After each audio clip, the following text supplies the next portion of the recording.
Hello student, welcome to HM classes. और आज हम बात करने वाले क्लास 10 में हमारा जो चैप्टर आता है fourth carbon and its compound के बारे में।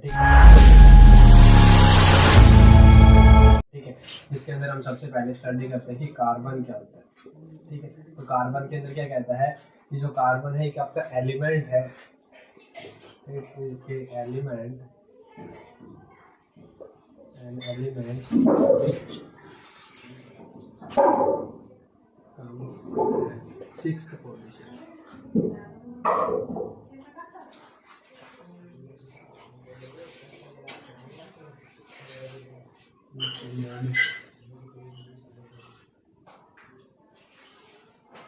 ठीक है, क्या कहता है जो कार्बन है वो एक एलिमेंट है जो हमारे पास यहाँ पे आएगा सिक्स्थ पोजीशन पे आता है पीरियोडिक टेबल के अंदर।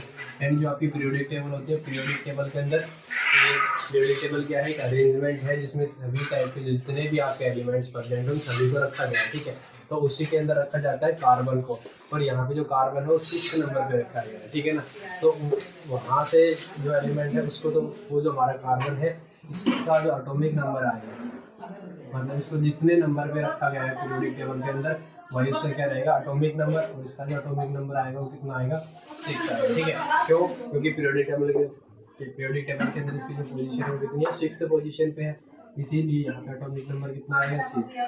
बात करें इसके एटॉमिक मास की, एटॉमिक मास इसके बाद हमारा आता है वो आता है इसका 12, कितना आता है 12। ठीक है, इसके जो कार्बन होता है उसके दो आइसोटोप्स होते हैं, C12 एंड C14, मतलब एक का मास 12 होता है, एक का मास 14 होता है, दोनों का एटॉमिक नंबर 6 ही होता है। ठीक है, ऐसे C612 एंड C614। ठीक है, लेकिन हम इसको यूज करते हैं, ठीक है ना, C612 को यूज किया जाता है। ठीक है, इसके अंदर कहता है जो C14 होता है आपका, ये एक रेडियो एक्टिव के अंदर होता है, इसीलिए हम यूज करते हैं C612 को। ठीक है, इसका एटॉमिक नंबर कितना होगा 12। ठीक है, अब हमारे पास जो फॉर्मूला आता है जो आपने पीछे पढ़ा होगा कि जो आपका एटॉमिक नंबर होता है, एटॉमिक नंबर हमेशा इक्वल होता है नंबर ऑफ प्रोटॉन्स, इसके इक्वल रहेगा नंबर ऑफ प्रोटॉन्स, यानी जो आपका न्यूट्रल एटम उसके अंदर जितने प्रोटॉन रहेंगे उतना ही क्या रहेगा उसका एटॉमिक नंबर। और जो आपके नंबर ऑफ प्रोटॉन होते हैं, नंबर ऑफ प्रोटॉन जो होते हैं हमारे पास में वो होते हैं नंबर ऑफ इलेक्ट्रॉन्स के, इसके इक्वल रहेंगे नंबर ऑफ इलेक्ट्रॉन्स। ठीक है, और अगर हम बात करें एटॉमिक मास की, तो एटॉमिक मास के अंदर क्या कहता है कि आपने पढ़ा होगा बोर्स मॉडल ऑफ एटम। ठीक है, 9th क्लास के अंदर आता है बोर्स मॉडल ऑफ एटम। उसके अकॉर्डिंग जो भी आपका एटम रहता है उसका कंप्लीट जो मास होता है ना वो प्रेजेंट होता है in the centre of atom. मान लो ये हमारा कोई भी एटम है, इसका जितना भी मास रहेगा उसके सेंटर में प्रेजेंट रहेगा, जहाँ पे होते हैं आपके proton plus neutron.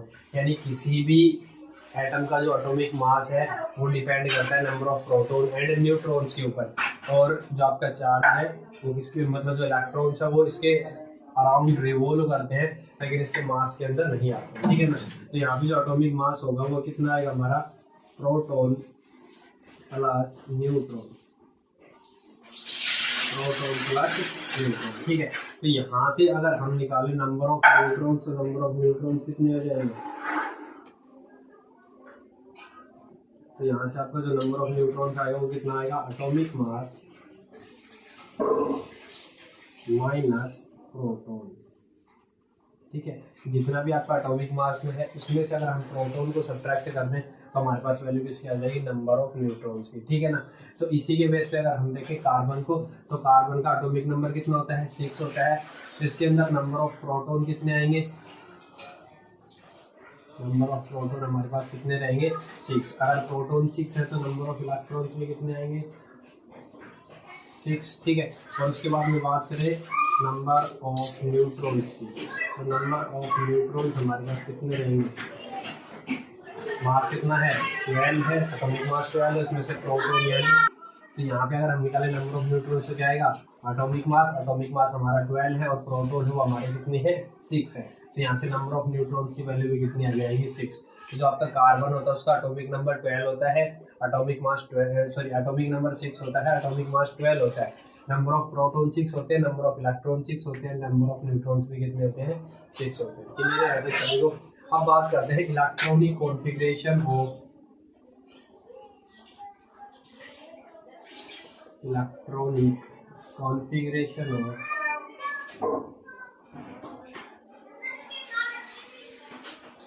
Carbon. Electronic configuration क्या होता है? सबसे पहले बात आती है कि व्हाट इज इलेक्ट्रॉनिक कॉन्फ़िगरेशन। ठीक है, तो ये क्या कहता है कि आपके पास में कोई भी एटम है, उसके अंदर क्या होती है? सेल्स प्रेजेंट होती है। सेंटर में न्यूक्लियस होता है और उसके अराउंड क्या होती है? सेल प्रेजेंट होती है। ये जो आपकी सेल है इनको रिप्रेजेंट किया जाता है एन से, और एन इज इक्वल टू 1 2 3 4 5 इस टाइप से प्रेजेंट होती है। ठीक है, या फिर इनको बोला जाता है के एल एम एन इस टाइप से। ठीक है ना। तो ये जो सेल्स है, इन सेल्स के अंदर जब हम नंबर ऑफ इलेक्ट्रॉन्स को रखते हैं, ठीक है, जैसे ये फर्स्ट सेल हो गया, इसके अंदर कितने इलेक्ट्रॉन आएंगे, सेकंड में कितने आएंगे, थर्ड के अंदर कितने इलेक्ट्रॉन्स आएंगे। ठीक है, तो ये जो इलेक्ट्रॉन्स का अरेंजमेंट होता है किसी भी एटम के अंदर, वो हमारा क्या होता है? Electronic configuration. क्या होता है? Electronic configuration, the arrangement of electrons in an atom. और जो भी आपका एटम रहेगा, ये जो इलेक्ट्रॉन प्रेजेंट होते हैं उसके ऑर्बिटल्स के अंदर प्रेजेंट होते हैं। ठीक है, तो उस अरेंजमेंट को हम क्या बोलेंगे? इलेक्ट्रॉनिक कॉन्फ़िगरेशन बोलेंगे। ठीक है, तो यहाँ पे जो हमारा कार्बन होता है, कार्बन का इलेक्ट्रॉनिक कॉन्फ़िगरेशन निकालने के लिए सबसे पहले आपको चाहिए इसका एटॉमिक नंबर या फिर नंबर ऑफ इलेक्ट्रॉन्स। क्या चाहिए? Number of electrons. ठीक है, यहाँ पे देखिए एटॉमिक नंबर 6 होता है। तो सबसे पहले जो आपका सेल आता है वो आता है एस, सॉरी 1 के अंदर आएगा सब सेल एस, और एस के अंदर जाते हैं 2 इलेक्ट्रॉन। ठीक है, तो ये क्या 1s2। इसके बाद आपका सेल आएगा 2 के अंदर होता है एस, और एस के अंदर भी कितने इलेक्ट्रॉन होते हैं? 2। ठीक है, इससे पहले एक बार आपको थोड़ा सा बता देता हूँ कि n इज इक्वल टू होगा आपका 1, इसके अंदर एक सब सेल रहेगा एस, फिर n इज इक्वल टू आएगा 2, इसके अंदर 2 सब सेल रहेंगे, फिर n इज इक्वल टू आएगा 3, इसके अंदर 3 सब सेल रहेंगे। ठीक है, और फिर n इज इक्वल टू आएगा 4, इसके अंदर 4 सब सेल रहेंगे। ठीक है ना। इस टाइप से आपके जो नंबर ऑफ सेल्स होती है, इनके अंदर सब सेल होती है। ठीक है, और इनमें क्या होते हैं? ऑर्बिटल्स प्रेजेंट होते हैं, उनमें इलेक्ट्रॉन। ठीक है, तो जो एस ऑर्बिटल होता है उसके अंदर हमेशा 2 इलेक्ट्रॉन होते हैं, यानी जो आपकी एस सब सेल रहेगी उसके जो ऑर्बिटल रहेगा उसको एस ऑर्बिटल बोलेंगे, और उसके अंदर 2 इलेक्ट्रॉन। कितने इलेक्ट्रॉन आएंगे? 2। ठीक है, इसके बाद में पी आता है। पी सब सेल के अंदर 3 ऑर्बिटल होते हैं। देखो इसमें सिर्फ एक ही ऑर्बिटल रहेगा और उसमें 2 इलेक्ट्रॉन आएंगे। इसके बाद में पी है, पी के अंदर 3 ऑर्बिटल होते हैं, इसके अंदर एक ऑर्बिटल में 2 2 और 2। तो यहाँ पे जो इलेक्ट्रॉन्स होते हैं ना, उनको एरो से दिखाया जाता है, हाफ एरो से, इस टाइप से। ठीक है, तो यहाँ पे 2 इलेक्ट्रॉन आ गए, इधर 2 आएंगे, इधर भी 2 और इधर भी 2। इसके बाद में आता है आपका डी। डी के अंदर 5 ऑर्बिटल्स होते हैं, एक ऑर्बिटल में 2 इलेक्ट्रॉन। ठीक है, इसके बाद में आता है एफ। एफ के अंदर आपके पास में 7 ऑर्बिटल्स होते हैं, और एक ऑर्बिटल के अंदर 2 इलेक्ट्रॉन।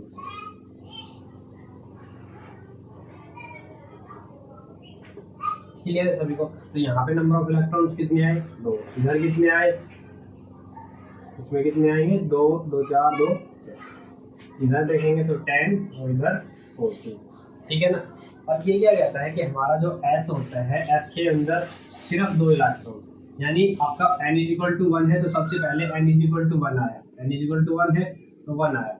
1 के अंदर एक सब सेल आएगा S, और S के अंदर कितने इलेक्ट्रॉन्स? 2 इलेक्ट्रॉन। हो गया, खत्म हो गया। इसके बाद n is equal to 2, n is equal to 2 के ये आएगा 2, n इज इक्वल टू 2 में आएगा S, और S के अंदर कितने इलेक्ट्रॉन्स आएंगे? 2। उसके बाद n इज इक्वल टू 2 दोबारा से आएगा, और उसमें क्या है? P है, इसको लिखा 2p, और इसके अंदर भी कितने इलेक्ट्रॉन्स आएंगे? 2 इलेक्ट्रॉन्स। ठीक है, तो यहाँ पे अगर हम इलेक्ट्रॉनिक कॉन्फ़िगरेशन देखें तो क्या है? 1s2 2s2 2p2। उसके बाद में यहाँ पे आपके पास में टोटल इलेक्ट्रॉन कितने थे? 6। देखो यहाँ पे जो p होता है ना उसके अंदर 6 इलेक्ट्रॉन आते हैं टोटल, 2 2 4 2 6। लेकिन हमारे पास 2 हमने यहाँ पे फिल किए, 2 यहाँ पे फिल किए, 4 हो गए। इसके बाद में 6 थे टोटल, उसमें से 4 गए, कितने बचे? 2 इलेक्ट्रॉन। तो यहाँ पे जो नंबर ऑफ इलेक्ट्रॉन बचे वो कितने थे? 2।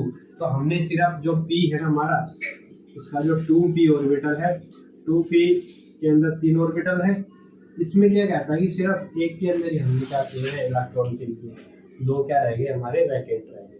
ठीक है ना। तो ये क्या हो गया? इसका इलेक्ट्रॉनिक कॉन्फ़िगरेशन। ठीक है, तो यहाँ पे क्या कहता है? अकॉर्डिंग टू इलेक्ट्रॉनिक कॉन्फ़िगरेशन, यहाँ पे आपके पास में 2 चीजें आती हैं। पहला होता है आपका वैलेंस सेल और एक होता है वैलेंस इलेक्ट्रॉन। तो बात करें वैलेंस सेल की, तो वैलेंस सेल में क्या कहता है कि आपको इलेक्ट्रॉनिक कॉन्फ़िगरेशन करना है, उसके अंदर लास्ट में जो n की वैल्यू आएगी ना, तो यहाँ पे n की वैल्यू कितनी आई लास्ट में, सबसे लास्ट में कितना आ रहा है 2, ठीक है। तो ये जो n = 2 है ये हमारा क्या कहलाएगा, वैलेंस सेल कहलाएगा। क्या कहलाएगा, वैलेंस सेल, ठीक है। और यहाँ पे जो नंबर ऑफ इलेक्ट्रॉन्स आ रहे हैं n = 2 के अंदर, तो 2 + 2 = 4, तो ये जो आपके 4 इलेक्ट्रॉन्स रहेंगे ये क्या कहलाएंगे, वैलेंस इलेक्ट्रॉन। क्या कहलाएंगे, वैलेंस इलेक्ट्रॉन, ठीक है। यानी जो आपका कार्बन है, कार्बन के पास में 4 वैलेंस इलेक्ट्रॉन है, तो इसको इस टाइप से शो कर देंगे डॉट के थ्रू, जिसको बोला जाता है electron dot structure of carbon. इसको क्या बोलेंगे हम, electron dot structure of carbon. किसी भी एलिमेंट का अगर आपको डॉट स्ट्रक्चर बनाना है, इलेक्ट्रॉन डॉट स्ट्रक्चर बनाना है, तो आप क्या करेंगे, उसके वैलेंस इलेक्ट्रॉन निकाल लेंगे और उन वैलेंस इलेक्ट्रॉन को उस एटम के अराउंड शो कर देंगे डॉट से, ठीक है। ये क्या कहलाएगा, electron dot structure of carbon. समझ में आ गया। तो यहाँ पे हमारे पास देखो कोई भी एटम है, कोई भी एटम या एलिमेंट जब स्टेबल कब होता है, जब वो अपना ऑक्टेट कंप्लीट करता है। क्या कंप्लीट करता है, ऑक्टेट, ठीक है। हाइड्रोजन हीलियम के केस में हमारे पास हमें आएगा हाइड्रोजन हीलियम और लिथियम, इन दोनों तीनों के केस में हमारे पास डुप्लेट कंप्लीट होता है, यानी जो लास्ट सेल होती है उसके अंदर 2 इलेक्ट्रॉन्स आने चाहिए, उसको बोलते हैं डुप्लेट। एक होता है आपके पास में ऑक्टेट। ऑक्टेट का मतलब क्या होता है कि 8 electrons in valence shell of atom. कोई भी एटम है किसी भी एलिमेंट का, उसकी जो वैलेंस सेल है उसके अंदर अगर 8 इलेक्ट्रॉन है तो इसका मतलब उसका ऑक्टेट कंप्लीट है। क्या है, उसका ऑक्टेट कंप्लीट है। लेकिन अगर उसकी वैलेंस सेल में 8 इलेक्ट्रॉन्स नहीं है तो इसका मतलब उसका ऑक्टेट कंप्लीट नहीं है और वो एटम स्टेबल नहीं रहेगा, ठीक है। जिसका भी ऑक्टेट कंप्लीट होता है वो स्टेबल होते हैं और जिसका ऑक्टेट कंप्लीट नहीं होता वो अनस्टेबल, ठीक है। अब कोई भी चीज अगर एग्जिस्ट करना चाहती है तो वो स्टेबल होना चाहिए, और स्टेबल होने के लिए उसको क्या करना पड़ेगा, ऑक्टेट कंप्लीट करना पड़ेगा। इसमें क्या कहता है कि ऑक्टेट कंप्लीट करने के लिए देखो कार्बन है, कार्बन की वैलेंस सेल के अंदर कितने इलेक्ट्रॉन है, 4। वही वैलेंस सेल ये है, इसके अंदर टोटल इलेक्ट्रॉन्स 4 है, ठीक है। तो यहाँ पे क्या कह रहा है कि अगर इसको अपना ऑक्टेट कंप्लीट करना है तो इसको 4 इलेक्ट्रॉन और चाहिए, ठीक है। तो ये क्या करेगा, 4 इलेक्ट्रॉन को एक्सेप्ट करेगा। क्या करेगा, 4 इलेक्ट्रॉन एक्सेप्ट। तो इसमें हम लिख सकते हैं carbon accept 4 electrons to complete its octet, that is it have tetravalence, ठीक है। क्या कहता है, अब यहाँ पे एक नई टर्म आ गई वैलेंसी, ठीक है। ये क्या कह रहा है कि कार्बन है वो 4 इलेक्ट्रॉन को एक्सेप्ट करेगा ताकि उसका ऑक्टेट क्या हो जाए, कंप्लीट हो जाए। और ये जो 4 इलेक्ट्रॉन्स एक्सेप्ट कर रहे हैं ना, वो क्या शो करता है, उसकी वैलेंसी को शो करता है। किसको शो करता है, वैलेंसी। ये भी आप 9th क्लास के अंदर पढ़ेंगे आज, क्योंकि वैलेंसी क्या होती है, ठीक है। इसके अंदर क्या कहता है कि कार्बन को अपनी वैलेंसी कंप्लीट करने के लिए 4 इलेक्ट्रॉन चाहिए, तो इसकी वैलेंसी कितनी रहेगी, टेट्रा वैलेंसी। क्या रहेगी, टेट्रा वैलेंसी। समझ में आ गया। तो वैलेंसी क्या होती है कि कोई भी मेटल जितने इलेक्ट्रॉन डोनेट करता है या कोई भी नॉन मेटल जितने इलेक्ट्रॉन एक्सेप्ट करता है वो उसकी वैलेंसी है। क्लियर है सभी को, ठीक है। तो यहाँ पे कार्बन क्या करेगा, 4 इलेक्ट्रॉन को एक्सेप्ट करेगा। अब जैसे मान लो हाइड्रोजन आया, हाइड्रोजन के पास में 1 इलेक्ट्रॉन है, दूसरा हाइड्रोजन आया, इसके पास में भी 1 इलेक्ट्रॉन है, तीसरा हाइड्रोजन आया, इसके पास में भी 1 इलेक्ट्रॉन है, चौथा हाइड्रोजन आया, इसके पास में भी 1 इलेक्ट्रॉन है। ये दोनों क्या करेंगे, आपस में इलेक्ट्रॉन की शेयरिंग करेंगे और यहाँ से बॉन्ड बनाएंगे, ठीक है। क्योंकि जब भी बॉन्ड बनता है उसके अंदर 2 इलेक्ट्रॉन्स आते हैं। एक बॉन्ड में कितने इलेक्ट्रॉन्स आएंगे, हमेशा 2 इलेक्ट्रॉन्स आएंगे, ठीक है। तो ये क्या कहता है कि जब ये दोनों बॉन्ड बनाएंगे तो यहाँ से ये जो 2 इलेक्ट्रॉन है ना, ये दोनों हो गए, मतलब हाइड्रोजन के तो 2 इलेक्ट्रॉन हो गए, इस हाइड्रोजन के 2 हो गए, इसके भी 2 हो गए और इसके भी 2 हो गए, मतलब चारों हाइड्रोजन की जो डुप्लेट था वो कंप्लीट हो गया। यानी वैलेंस सेल में 2 इलेक्ट्रॉन को बोलते हैं डुप्लेट, ठीक है। तो चारों हाइड्रोजन का डुप्लेट कंप्लीट हो गया। तो यहाँ से हाइड्रोजन का तो डुप्लेट कंप्लीट, ये स्टेबल हो गए। और जो आपका कार्बन है इसकी हो गए यहाँ पे 8 इलेक्ट्रॉन। अगर कार्बन को चेक करोगे तो कितने हो गए 8। देखो 2 एंड 2 4 2 6 एंड 2 8। ठीक है, तो यहाँ से कार्बन का ऑक्टेट कंप्लीट हो गया। ठीक है, तो इसने ऑक्टेट कंप्लीट करने के लिए जितने इलेक्ट्रॉन को एक्सेप्ट किया, क्योंकि कार्बन नॉन मेटल होता है, तो ऑक्टेट कंप्लीट करने के लिए जितने इलेक्ट्रॉन को एक्सेप्ट किया है वो क्या कहलाएगी, इसकी वैलेंसी। ठीक है, ये हमारे पास में वैलेंसी ऑफ कार्बन। तो कार्बन की वैलेंसी कितनी होती है, टेट्रा।